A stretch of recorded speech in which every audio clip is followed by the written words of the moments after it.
नमस्कार मित्रांनो, काही तांत्रिक अडचणीमुळे आपल्याला हा पाठ्यघटक थोडा अर्ध्यावर सोडावा लागला होता. तो आपण पुढे कंटिन्यू करत आहोत. आपण शब्दसिद्धी हा पाठ्यघटक पाहत होतो. तर शब्दसिद्धी म्हणजे शब्द कसा सिद्ध होतो, कसा तयार होतो याचा अभ्यास करणे. तर मराठी भाषेमध्ये जे शब्द आहेत त्या शब्दाचे आपण दोन गट पाडलेले आहेत. एक सिद्ध शब्द, दुसरा साधित शब्द. सिद्ध शब्द जे आहेत त्या शब्दाचे तत्सम, तद्भव, देशी आणि परभाषीय असे चार गट आहेत. त्यापैकी हे दोन घटक आपण अभ्यासलेले आहेत. याच्यानंतर आपण देशी शब्द हा या घटकाला सुरुवात करणार आहोत.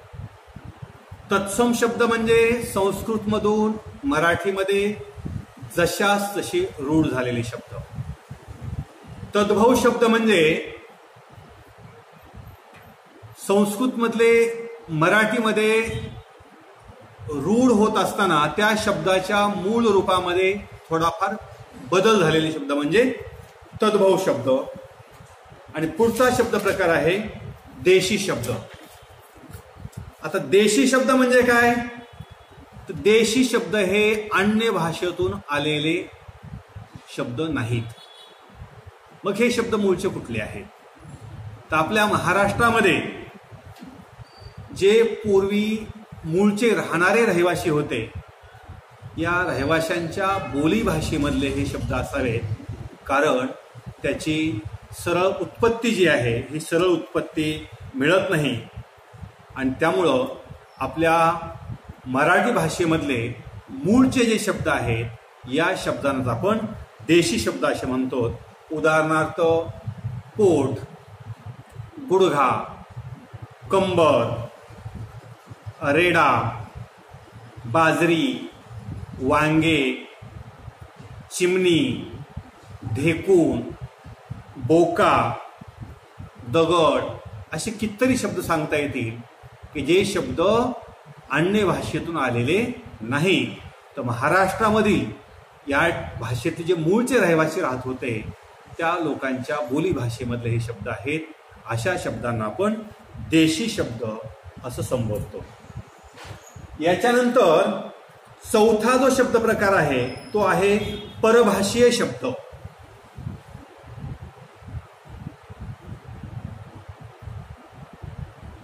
परभाषीय शब्द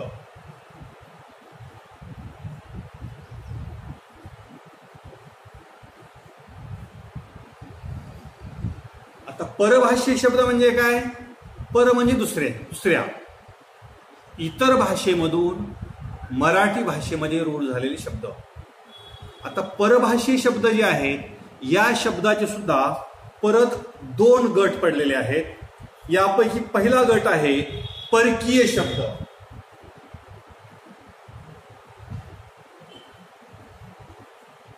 परकीय शब्द. आणि दुसरा गट आहे स्वदेशी शब्द.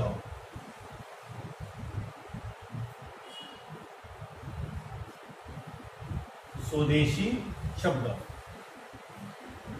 आता परकीय शब्द आणि स्वदेशी शब्द हे दोन्ही शब्द इतर भाषेतून आलेले आहेत.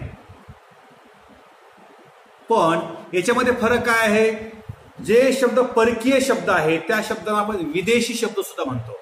म्हणजे भारताच्या बाहेरील जे राष्ट्र आहेत किंवा भारताच्या बाहेर बोलल्या जाणाऱ्या ज्या भाषा आहेत त्या भाषेमधून मराठी भाषेमध्ये आलेले शब्द जे आहेत त्या शब्दांना आपण परकीय शब्द म्हणतो.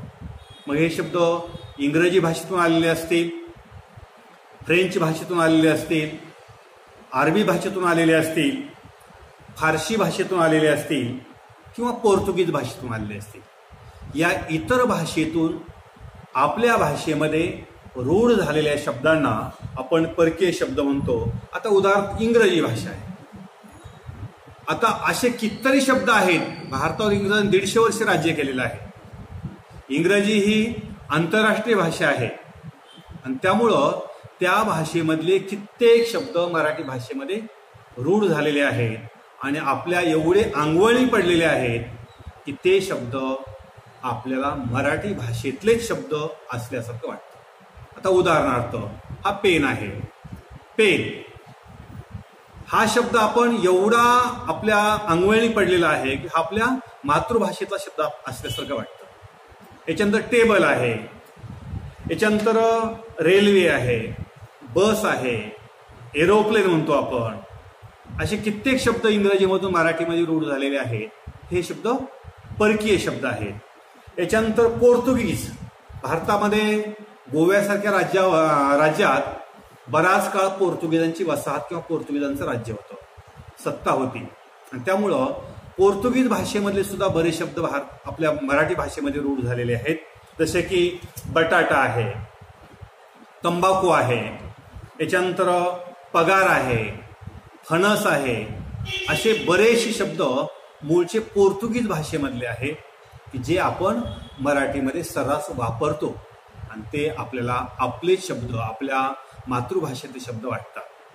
याच्यानंतर फारसी भाषेमधले काही शब्द आहेत. उदाहरणार्थ कामगार, सौदागर, गुन्हेगार, फडणवीस हे शब्द मूळचे फारसी भाषेमधले आहेत. याच्यानंतर अरेबियन देश जे आहे त्या देशाशी बराच आपला व्यापार चालतो, पूर्वीपासून चालतो आणि त्यामुळं अरबी भाषेतले सुद्धा बरेच शब्द आपल्या मराठी भाषेमध्ये रुळलेले आहेत, रुजलेले आहेत आणि ते रूढ झालेले आहेत. उदाहरणार्थ इनाम, हुकूम, मेहनत, मालक, साहेब हे शब्द मूळचे अरबी भाषेतले आहेत. तर हे सगळे परभाषीय शब्द, परकीय शब्दामध्ये मोडणारे शब्द आहेत. याच्यानंतर स्वदेशी शब्द. स्वदेशी याचा अर्थ भारतामध्ये सुद्धा शेकडो नव्हे हजारो भाषा बोलल्या जातात. पंजाबी आहे, तेलुगू आहे, कन्नड आहे, तमिळी आहे, ठीक आहे नाही. अशा प्रत्येक राज्याच्या बोलीभाषा वेगळ्या आहेत आणि अशा अनेक देशातल्या बोलीभाषेमधून कित्येक शब्द मराठीमध्ये रूढ झालेले आहेत. त्या शब्दांना आपण स्वदेशी शब्द म्हणतो. उदाहरणार्थ कानडी.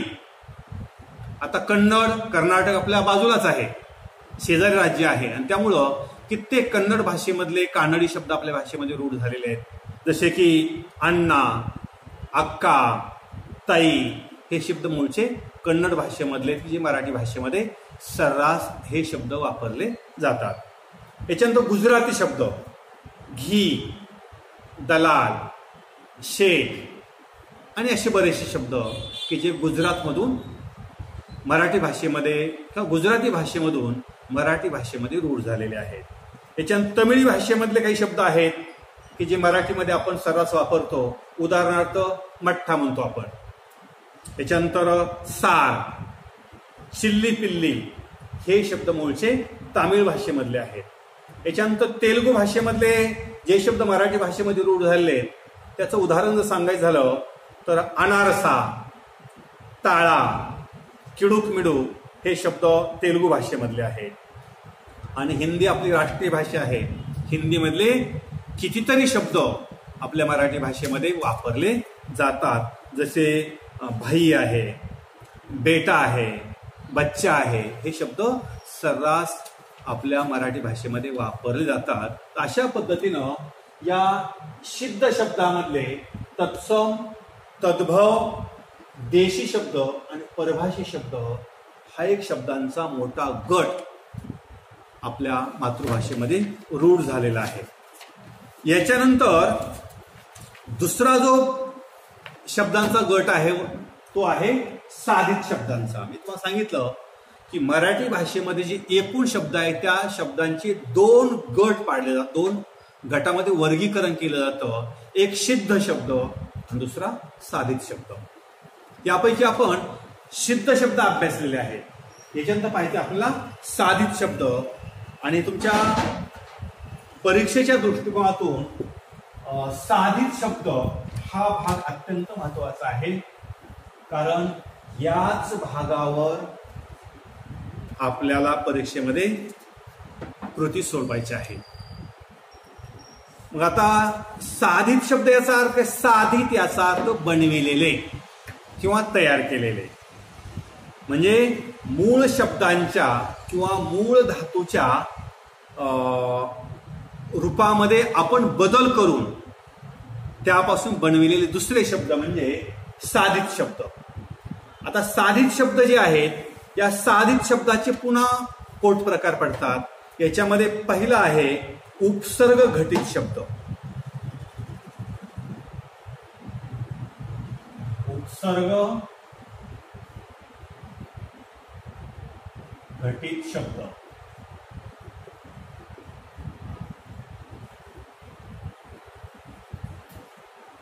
उपसर्ग घटित शब्द, प्रत्यय घटित शब्द आणि अभ्यस्त शब्द. तर हा आपल्या शब्दसिद्धीमधील या 3 शब्दांचे प्रकार जे आहेत तेच प्रकार आपल्या परीक्षेसाठी ठेवलेले आहेत. लक्षात ठेवा, आपण हा अभ्यासनाचा भाग म्हणून तत्सम शब्द, तद्भव शब्द, देशी आणि परभाषी शब्द आपण अभ्यासलेले आहेत. पण परीक्षेचा जर विचार केला तर परीक्षेमध्ये आपल्याला केवळ आणि केवळ या 3 प्रकारचे शब्द कृतीपत्रिकेमध्ये विचारले जाऊ शकतात, की ज्याच्यामध्ये पहिला प्रकार आहे उपसर्ग घटित शब्दांचा, दुसरा प्रकार आहे प्रत्यय घटित शब्दांचा आणि तिसरा प्रकार आहे अभ्यस्त शब्द. अत्यंत सोपा भाग आहे. याच्यामध्ये कुठलाही पाठांतर करण्याची गरज नाही. फक्त तो भाग एकदा समजला की आपल्याला तो सहज सोडवता येतो. उपसर्ग म्हणजे काय आणि प्रत्यय म्हणजे काय हे लक्षामध्ये आलं की हे शब्द तुम्हाला सहज सोडवता येतात किंवा सहज ते शब्द ओळखता सुद्धा येतील. तर पहिला घटक आहे उपसर्ग घटित शब्दांचा. आता उपसर्ग म्हणजे काय हे कळालं की उपसर्ग घटित शब्द कळतात. उपसर्ग कशाला म्हणायचं, तर मूळ शब्द जे आहे या मूळ शब्दांच्या किंवा धातूंच्या मागे एक किंवा अनेक अक्षरे लावून आपण साधित शब्द बनवतो.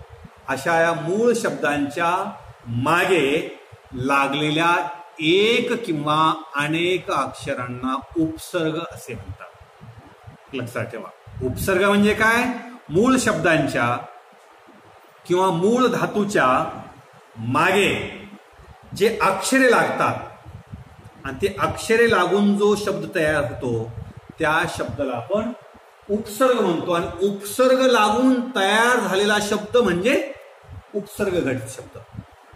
लक्षामध्ये उपसर्ग ओळखता आला, उपसर्ग घटित शब्द ओळखणं अवघड नाही. आता उपसर्ग कशाला म्हणायचं, तर त्या मूळ शब्दाच्या मागे लागलेले अक्षरे, अक्षर एक असेल किंवा अक्षरे अनेक असतील. आता आपण उदाहरण घेऊया. जन्म हा शब्द आहे. जन्म हा शब्द आहे. या जन्म या शब्दाच्या पाठीमागे जर आपण आ हे अक्षर लावलं हा शब्द बनतो अजन्म. शब्द बदलतो अजन्म आणि त्या शब्दाचा बऱ्याचदा अर्थ सुद्धा बदलतो. म्हणजे उपसर्ग म्हणजे काय, मूळ शब्दांच्या किंवा मूळ धातूच्या पाठीमागे लागलेले एक किंवा काही अक्षरे याला उपसर्ग म्हणतो. आणि उपसर्ग लागून जे शब्द तयार होतात त्या शब्दांना उपसर्ग घटित शब्द या नावाने संबोधलं जातं. आता हे जे उपसर्ग जे आहेत हे उपसर्ग मराठी भाषेमधले आहेत, संस्कृत भाषेमधले आहेत, याच्यानंतर पोर्तुगीज भाषेमधले आहेत, अरबी भाषेमधले आहेत. हे वेगवेगळ्या भाषेमधले उपसर्ग आहेत आणि ते उपसर्ग शब्दाच्या सुरुवातीला लागतात आणि सुरुवातीला हे उपसर्ग लागल्यामुळे त्या शब्दाच्या अर्थामध्ये बदल होऊ शकतो. आणि हे उपसर्ग जे आहेत त्या उपसर्गांना सुद्धा स्वतःचा अर्थ असतो. उपसर्गांना स्वतःचा अर्थ असतो आणि हे उपसर्ग मूळ शब्दाच्या अर्थामध्ये बदल घडवून आणू शकतात. तर याची आपण काही उदाहरणं पाहूया. आता आ हा उपसर्ग लागला, जन्मच अजन्म हा शब्द तयार झाला. याच्यानंतर आ हा उपसर्ग लागून मरण हा शब्द आहे. या मरण शब्दाला आ उपसर्ग लागला, आमरण, मरेपर्यंत, जन्म, आजन्म, जन्मापासून, म्हणजे त्या मूळ शब्दाच्या रूपामध्ये बदल होतो आणि त्याचा अर्थ सुद्धा बदलतो. आपण दुसरा एक उपसर्ग पाहूया. अणु हा उपसर्ग आहे आणि अणु उपसर्ग वेगवेगळ्या शब्दांना लागल्यानंतर त्याच्या अर्थामध्ये कसा बदल होतो बघा. बऱ्याचदा त्या अर्थाचा शब्दाचा अर्थ पूर्ण उलटसुलट होऊन जातो. आता उदाहरण उपस्थित म्हणतो आपण, उपस्थितीचा अर्थ हजर, तर त्याला अणु जर उपसर्ग लागला तर त्या शब्द काय होईल, अनुपस्थित, म्हणजे हजर नसलेला. याच्यानंतर अनुकरण, याच्यानंतर अनुक्रम, अनुभव, म्हणजे अणु हे उपसर्ग लागून अशा पद्धतीने वेगवेगळे शब्द आपल्याला बनवता येतात किंवा तयार करता येतात. तर असे हे उपसर्ग जे आहे ते उपसर्ग लागून वेगवेगळ्या प्रकारचे शब्द तयार होतात. आपण उदाहरणाकल एक 4-2 उपसर्गांचं उपसर्ग आणि त्या उपसर्ग लागून तयार झालेले शब्द जे आहेत ते शब्द पाहूया. आता दुसरा परा उपसर्ग आहे. परा हा शब्द म्हणजे मूळ शब्दांना पाठीमागे लागला उपसर्ग परा. आता जय हा शब्द आहे. जय शब्दाच्या पाठीमागे परा हा उपसर्ग जर लागला तर पराजय. याच्यानंतर क्रम हा शब्द, क्रमच्या पाठीमागे जर परा हा उपसर्ग लागला तर पराक्रम, पराकाष्ठा, ठीक आहे नाही. असे अनेक उपसर्ग लागून नवनवीन शब्द तयार होतात आणि त्या शब्दांना एक वेगळा अर्थ असतो. याच्यानंतर आड हा एक उपसर्ग आहे. आड हा उपसर्ग लावून सुद्धा तुम्हाला कित्येक शब्द नव्याने तयार करता येतील किंवा बनविता येतील. उदाहरणार्थ आडनाव आहे, आडवाट आहे, आडकाठी आहे, आडदांड आहे, असे कितीतरी शब्द सांगता येतील की जे आड हा उपसर्ग लागून तयार झालेले शब्द आहेत. याच्यानंतर दर हा उपसर्ग आहे. आता दर हा उपसर्ग लागून सुद्धा कित्येक शब्द बनवतो. दर दिवशी, दर दिवशी, दररोज, दर साल, याच्यानंतर दर शेकडा, दर दिवशी, असे दर उपसर्ग लागून सुद्धा आपला अनेक शब्द बनविता येतील. याच्यानंतर हर हा एक उपसर्ग आहे. तर हर रोज, हर घडी, हर वक्त, असे अनेक शब्द आपला हर हा उपसर्ग लावून सुद्धा तयार करता येतील. याच्यानंतर सर हा उपसर्ग आहे. सर हा उपसर्ग लावून शब्द कोणते बनवता येतील, सरदार, सरकार, याच्यानंतर सरहद्द, असे काही शब्द आपला सर हा उपसर्ग लावून सुद्धा तयार करता येऊ शकतील. तर अशा पद्धतीनं उपसर्ग घटित शब्द याचा अर्थ मूळ धातू किंवा मूळ शब्द याच्या पाठीमागे जर उपसर्ग लागले आणि जर नवीन शब्द तयार झाला तर अशा शब्दांना आपण उपसर्ग घटित शब्द असे म्हणतो. आणि उपसर्ग म्हणजे काय, तर उपसर्ग म्हणजे शब्दाच्या अगोदर एक किंवा काही अक्षरे आणि एक अर्थपूर्ण वेगळा शब्द तयार होणे. तर असे उपसर्ग लावून तयार झालेले शब्द म्हणजे उपसर्ग घटित शब्द होय. याच्यानंतर दुसरा जो साधित शब्दाचा प्रकार आहे तो आहे प्रत्यय घटित. प्रत्यय घटित शब्द. आता प्रत्यय घटित शब्द याचा अर्थ प्रत्यय लागून तयार झालेला शब्द. जसं उपसर्ग घटित शब्द म्हणजे उपसर्ग लागून तयार झालेला शब्द आणि प्रत्यय घटित शब्द म्हणजे प्रत्यय लागून तयार झालेला शब्द. आता उपसर्ग घटित आणि प्रत्यय घटित हे शब्द तयार होण्याची जी प्रक्रिया आहे ती एकमेकाच्या अगदी विरुद्ध आहे. आता विरुद्ध म्हणजे कसं, उपसर्ग शब्दाच्या सुरुवातीला लागतो, उपसर्ग शब्दाच्या अगोदर लागतो आणि प्रत्यय जे आहेत ते प्रत्यय शब्दाच्या शेवटी लागत असतात. म्हणजे शब्दांच्या किंवा धातूच्या पुढे एक किंवा अधिक अक्षरे लागून काही शब्द तयार होतात. अशा शब्दांना, अशा अक्षरांना प्रत्यय म्हणतात आणि हे प्रत्यय लागून तयार झालेल्या शब्दांना प्रत्यय घटित शब्द असे म्हणतात. लक्षामध्ये, प्रत्यय घटित शब्द म्हणजे काय? प्रत्यय लागून तयार झालेले शब्द. आणि प्रत्यय म्हणजे काय? शब्दांच्या किंवा धातूच्या पुढे एक किंवा काही अक्षरे येणे. त्या पुढे आलेल्या अक्षरांना आपण प्रत्यय मानतो आणि ती प्रत्यय लागल्यामुळे तयार होणारा नवीन शब्द म्हणजे प्रत्यय घटित शब्द होय. आता उपसर्गाप्रमाणेच प्रत्यय सुद्धा संस्कृत भाषेमधले आहेत, मराठी भाषेमधले आहेत, फारसी भाषेमधले आहेत, अशा विविध भाषेमधले प्रत्यय आहेत. ते प्रत्यय लागल्यानंतर त्या शब्दांच्या रूपामध्ये आणि अर्थामध्ये सुद्धा बऱ्याचदा बदल होतो. जसं आपण उपसर्ग घट काही शब्द पाहिले आणि काही उपसर्ग पाहिले, तसं आपण काही प्रत्यय बघूया आणि ते प्रत्यय लागून तयार झालेले शब्द कोणते आहेत आणि ते शब्द कसे तयार होतात. आता उदाहरणार्थ अक हा प्रत्यय आहे,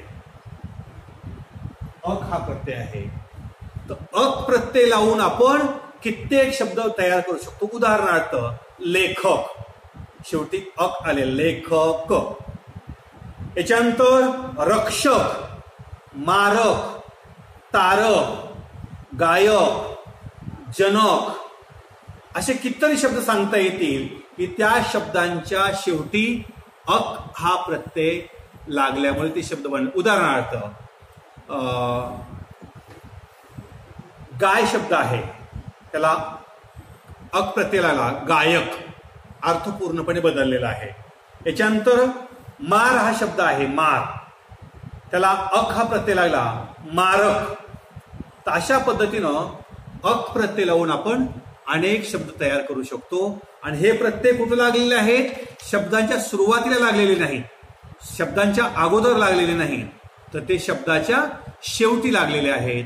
आणि शेवटी जे येणारे अक्षर म्हणजे प्रत्यय असतात.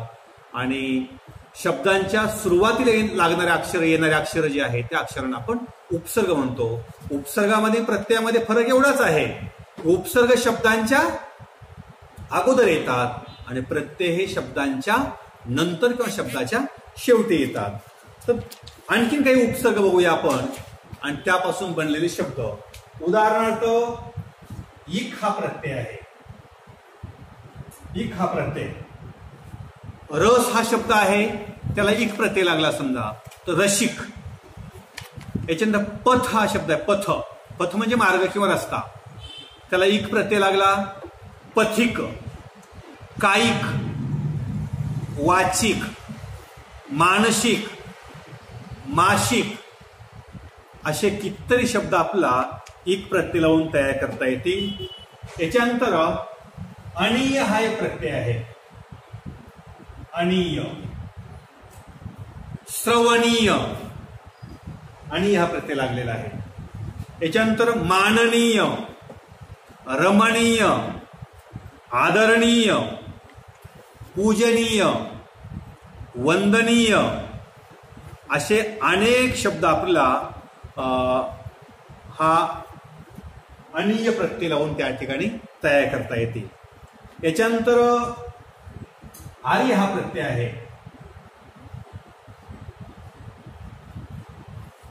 मूळ शब्द पूजा, त्याला आर्य हा प्रत्यय लागला, काय शब्द तयार होईल? पुजारी. याच्यानंतर पिंजारी, रंगारी, असे आर्य प्रत्यय लावून सुद्धा आपला बरेच शब्द तयार करता येतील. याच्यानंतर खोर हा प्रत्यय आहे, खोर.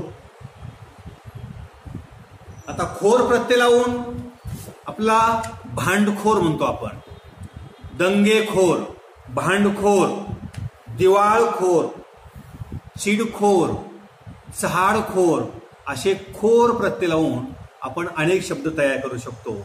याच्यानंतर आई हा प्रत्यय लावून सुद्धा आपल्याला बरेच शब्द तयार करता येते.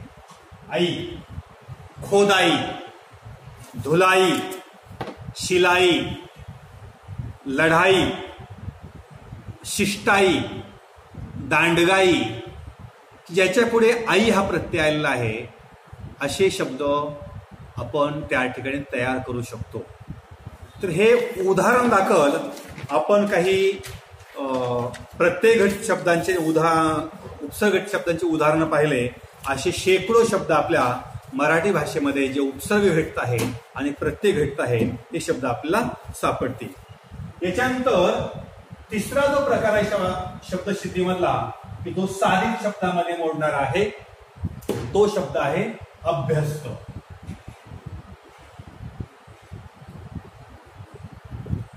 अभ्यस्त शब्द. तर हा शब्द सुद्धा ओळखणं अत्यंत सोपं आहे. अभ्यस्त याचा अर्थ पुनरुक्त होणे. पुनरुक्त होणे म्हणजे एखाद्या शब्दांची पुनरावृत्ती होणे. मग एखाद्या शब्दाची पुनरावृत्ती जशाच तशी पुनरावृत्ती होईल किंवा थोडाफार बदल होऊन पुनरावृत्ती होईल. म्हणजे शब्दामध्ये एकाच शब्दांची किंवा काही अक्षरांची पुनरावृत्ती होऊन जे शब्द तयार होतात त्या शब्दांना आपण अभ्यस्त शब्द असे म्हणतो. उदाहरणार्थ घरदार हा शब्द आहे. घरदार. आता मूळ शब्द काय? घर आहे. तो शब्द थोडा बदललेला आहे. घच्या ऐवजी दा आलेला आहे. र त्या ठिकाणी तसं आहे. घरदार हा शब्द सुद्धा अभ्यस्त शब्द आहे. याच्यानंतर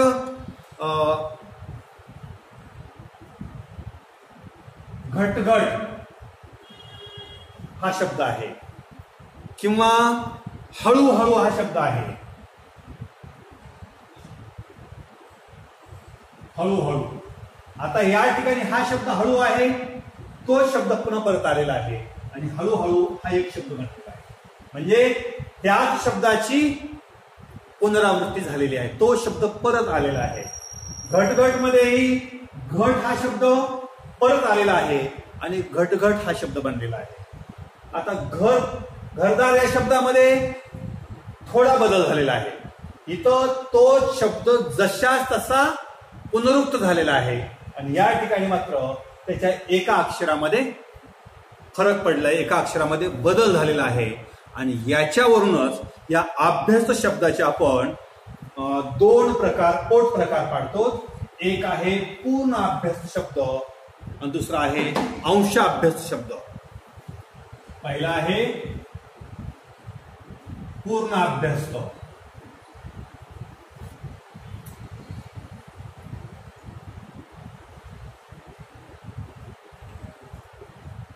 आता पूर्ण अभ्यस्त शब्द म्हणजे काय?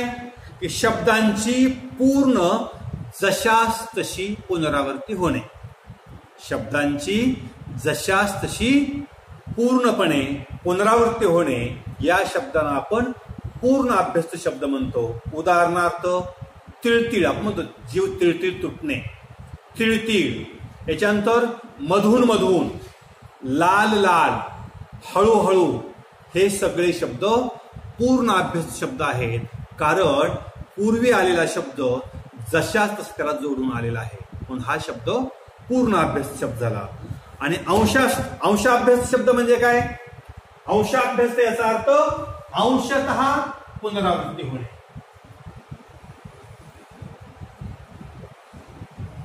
अंशाभ्यस्त शब्द.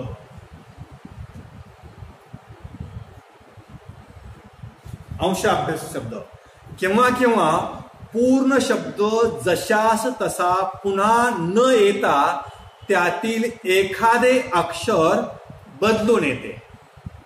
एखादे अक्षर बदलून येते म्हणजेच त्या शब्दामध्ये अंशतः बदल होतो आणि तेव्हा त्या शब्दांना आपण काय म्हणतो? अंशाभ्यस्त शब्द असे म्हणतो.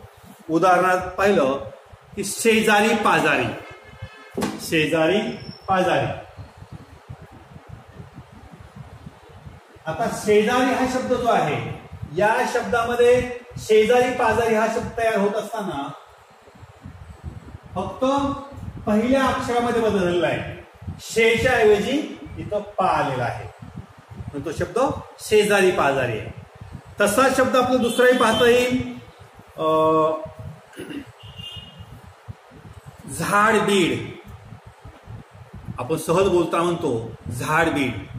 याच्यानंतर बारीक सारीक, उरला सुरला, आडवा तिडवा, आघळ पघळ, दगड बिगड, गोड झोड, किडूक मिडूक असे कितीतरी शब्द आहेत की ज्या शब्दामध्ये त्याच्या एखाद्या अक्षराचा बदल होऊन तो शब्द त्याची पुनरावृत्ती होते. तर असे शब्द जे आहेत त्या अशा शब्दांना आपण अंश अभ्यास शब्द या नावाने ओळखतो. तर विद्यार्थी मित्रांनो, तुमच्या इयत्ता 10वीच्या परीक्षेपुरता विचार जर केला तर या परीक्षेला केवळ उपसर्ग घटित, प्रत्यय घटित आणि अभ्यास शब्द हे 3च शब्दाचे प्रकार परीक्षेत विचारले जाऊ शकतात. अभ्यास शब्दामध्ये सुद्धा आपण शेजारी पाजारी हा शब्द ओळखला किंवा शेजारी पाजारी हा शब्द दिलेला आहे आणि या शब्दाचा प्रकार ओळखायचं म्हटलं, तुम्ही अभ्यास शब्द म्हणून तो शब्द लिहायचा आणि कंसामध्ये उल्लेख करावा वाटला तर अंश अभ्यास करा. लक्षामध्ये त्याचा उपप्रकार जो आहे पूर्ण अभ्यास आणि अंश अभ्यास, तो नाही ओळखला नाही सांगितला तरी चालेल. तरी सुद्धा एक अभ्यास शब्द ओळखल्यानंतर तो पूर्ण अभ्यास आहे का अंश अभ्यास आहे याचा उल्लेख कंसामध्ये करण्यास काहीही हरकत नाही. याच्यानंतर आता शब्दसिद्धीमधले हे जे 3 शब्दांचे प्रकार आहेत, हे 3 शब्दाचे प्रकार तुम्हाला परीक्षेमध्ये कोणत्या पद्धतीने विचारले जाऊ शकतात यावर थोडक्यात आपण चर्चा करू. आपण शब्दसिद्धी हा जो व्याकरणाचा भाग आहे तो या ठिकाणी आपण संपूया. तर परीक्षेमध्ये तुम्हाला 2-3 प्रकारे याच्यावर प्रश्न विचारला जाऊ शकतो. याच्यामधला पहिला प्रकार आहे प्रत्यय लावून शब्द तयार करा. प्रत्यय लावून शब्द तयार करा असा प्रश्न पडतो आणि त्या ठिकाणी तुम्हाला प्रत्यय बऱ्याचदा दिलेले असतात. एक प्रत्यय दिलेला असतो, आणा हा शब्द प्रत्यय दिलेला असतो, उपसर्ग दिलेला असतो, एक हा प्रत्यय दिलेला आहे. याच्यानंतर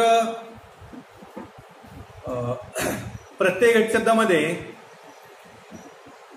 म्हणजे एक हा प्रत्यय दिला असतो ना तुम्हाला आणि सांगितलं एक हा प्रत्यय लावून शब्द तयार करा. ते 2-3 शब्द तुम्हाला जेवढे काही एक प्रत्यय लावून तयार करता येतील तेवढे शब्द आपण तयार करायचे. म्हणजे प्रत्यय लावून शब्द तयार करा. प्रत्यय ओळखता आला किंवा प्रत्यय समजला की प्रत्यय लावून शब्द तयार करणं काही अवघड नाही. याच्यानंतर दुसरा आहे उपसर्ग घटित शब्द तयार करा. तुम्हाला उपसर्ग दिलेला असेल, कुठलाही उपसर्ग, या ठिकाणी आणा हा उपसर्ग दिलेला आहे, प्रत्यय दिलेला आहे, तर हा प्रत्यय म्हणजे प्रार्थना, आणा हा प्रत्यय, तो उपसर्ग मध्ये उपसर्ग दिलेला असतो आणि ते उपसर्ग लावून आपल्याला काही शब्द बनवायचे असतात. उपसर्ग घट शब्द, उदाहरणार्थ हा उपसर्ग दिलेला आहे तुम्हाला, तर हा उपसर्ग लावून आपण अनेक शब्द बनवू शकतो. उदाहरणार्थ ज्ञान ह्या शब्दाला आपण जर उपसर्ग लावला तर अज्ञान हा शब्द तयार होतो. याच्यानंतर जाण या शब्दाला आपण जर उपसर्ग लावला तर अजान हा शब्द तयार होऊ शकतो. म्हणजे अज्ञान, अजान, याच्यानंतर अनाम असे बरेचसे शब्द आपण उपसर्ग लावून तयार करू शकतो. यासाठी सराव अत्यंत महत्वाचा आहे. आणि तिसरा प्रकार की जो तुम्हाला परीक्षेमध्ये विचारला जाऊ शकतो, याच्यामध्ये तुम्हाला हे 5, 6, 7, 8 शब्द एकत्र दिलेले असतील.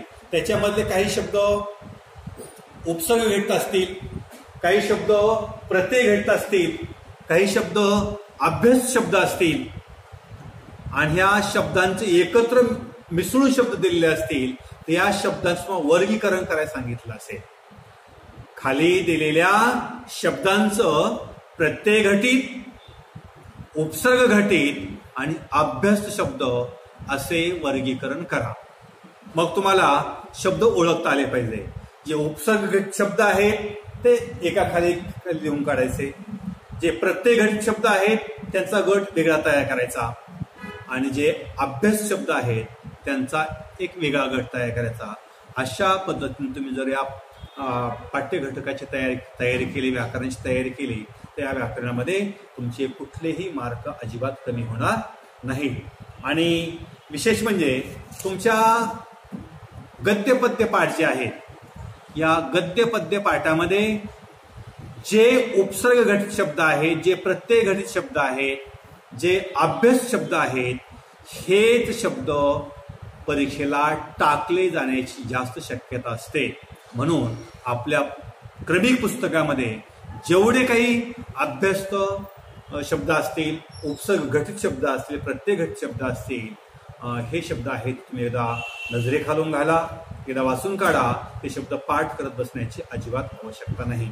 तर अशा पद्धतीने आपण आज शब्दसिद्धी हा जो 2 गुणासाठीचा जो भाग आपल्या अभ्यासक्रमाला आहे व्याकरण विषय, या भागाची आपण चर्चा केलेली आहे. हा भाग आपण समजून देण्याचा आणि समजून घेण्याचा प्रयत्न केलेला आहे.